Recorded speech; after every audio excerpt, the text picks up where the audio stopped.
Iran और Israel की जंग में तुर्की भी अब शामिल हो चुका है। तुर्की ने भी प्रेस कॉन्फ्रेंस की है और अमेरिका को बड़े पैमाने पे ये समझाने की कोशिश की है कि अब तुम तैयार रहना, तुम्हारे वॉशिंगटन में जो है वो अब अटैक हो सकता है। ईरान ने बड़ी धमकी दी है। ईरान के सुप्रीम लीडर जो है आयतुल्ला खुमानी, उन्होंने एक बड़ी स्टेटमेंट जारी किया। उन्होंने अपने स्टेटमेंट के अंदर क्लियर अल्फाजों में कहा है कि जो 3 न्यूक्लियर साइट्स के ऊपर यूएस ने अटैक किया है, डोनाल्ड ट्रंप ने जो अटैक किया है, उससे उन तीनों साइट्स का नुकसान नहीं हुआ है।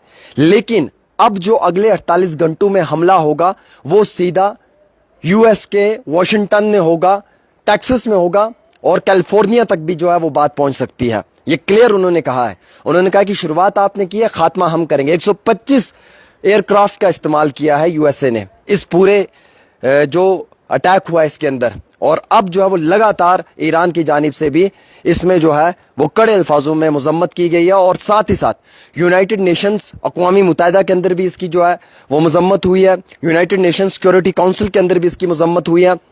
हालांकि हमारे देश के जो वजीर आज़म है, प्राइम मिनिस्टर नरेंद्र मोदी जी, उन्होंने भी जो है वो ईरान के प्रेसिडेंट से बात की। उन्होंने भी जो है वो गम का इजहार किया और उन्होंने कहा कि फौरी तौर जो है वो डायलॉग होना चाहिए, बातचीत होनी चाहिए और किसी तरीके से इस जंग को रोकना चाहिए ताकि सिविलियंस का नुकसान ना हो। वहीं दूसरी ओर डॉक्टर फारूक अब्दुल्ला ने बड़ा स्टेटमेंट जारी कर दिया।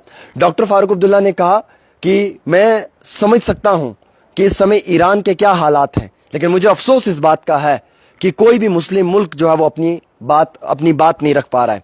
कोई भी मुस्लिम मुल्क अपनी जुबान नहीं खोल पा रहा है। Why Muslim countries are silent? क्यों मुसलमान मुल्क खामोश बैठे हुए हैं?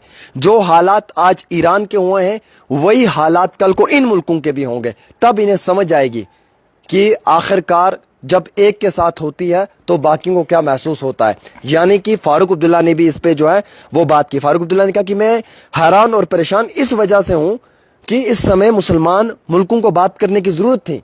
हालांकि तुर्की एक मुल्क वाहिद ऐसा है जिसने प्रेस कॉन्फ्रेंस दी, जिसने कड़े अल्फाजों में मजम्मत की और जिसने अमेरिका को कहा कि आपने जो ये अटैक किया ये बिल्कुल गलत है। ये अटैक अक़वामी मुत्तहिदा के अंदर वायलेशन है बुनियादी इंसानी हकूक़ को, और इंसानी हकूक़ को आपने पामाल किया है। आपने यूनाइटेड नेशन सिक्योरिटी काउंसिल की जो गाइडलाइंस हैं उनको वायलेट किया, आपने वायलेशन की है और इसमें जो है वो बड़े पैमाने के ऊपर कानूनी कार्रवाई को अमल में भी लाया जाएगा।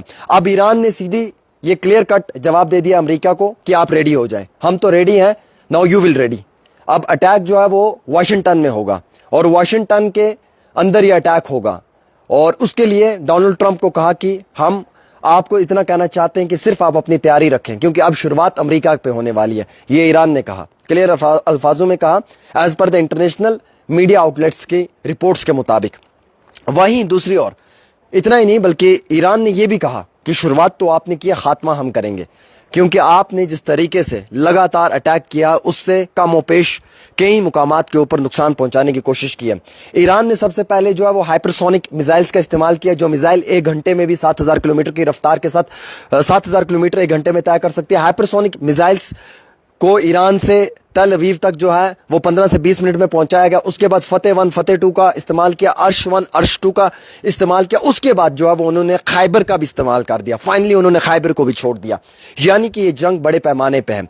और मस्जिद अल अक्सा के इर्द गिर्द जहां पे यहूदियों ने कब्जा किया हुआ था, जिन जगहों पे फलस्तीन की जमीनों पे जिन यहूदियों ने कब्जा किया हुआ था, उन यहूदियों से वो जमीनें भी निकालने की कोशिश की जा रही है अब ईरान की तरफ से। हालांकि इतना ही नहीं बल्कि इस समय अकेला एक सुप्रीम लीडर ईरान का है जो इजराइल के साथ लड़ रहा है, जो यहूदियों के साथ लड़ रहा है। बाकी जितने भी मुस्लिम मुल्क हैं वो खामोश बैठे हुए हैं। हालांकि नॉर्थ कोरिया के किम योंग ने भी अपना सपोर्ट ईरान को दिया।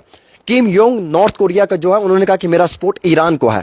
सिर्फ इजराइल के साथ एक ही मुल्क है, वो मुल्क कोई और नहीं बल्कि वो यूएस है, जो आप भी जानते हैं। बाकी इस समय सारे मुल्क जो हैं वो लगातार सपोर्ट कर रहे हैं, बाकी मुल्क ईरान को सपोर्ट कर रहे हैं और सिर्फ एक मुल्क जो है वो इजराइल को सपोर्ट कर रहा है। हमारे देश के वजीर आज़म ने भी बात की और ईरान के प्रेसिडेंट से बात की। उन्होंने कहा कि मैंने सुना कि वहाँ पे काफ़ी हालात कशीदा हुए हैं, कशीदगी में इजाफा हुआ है, काफ़ी नुकसान हुआ है, इस दुख में शामिल भी हैं और हम चाहते हैं कि फौरी तौर इस पे डायलॉग हो, बातचीत हो और किसी तरीके से इस जंग को ख़त्म किया जाए ताकि जो आम इंसान है इनका नुकसान ना हो।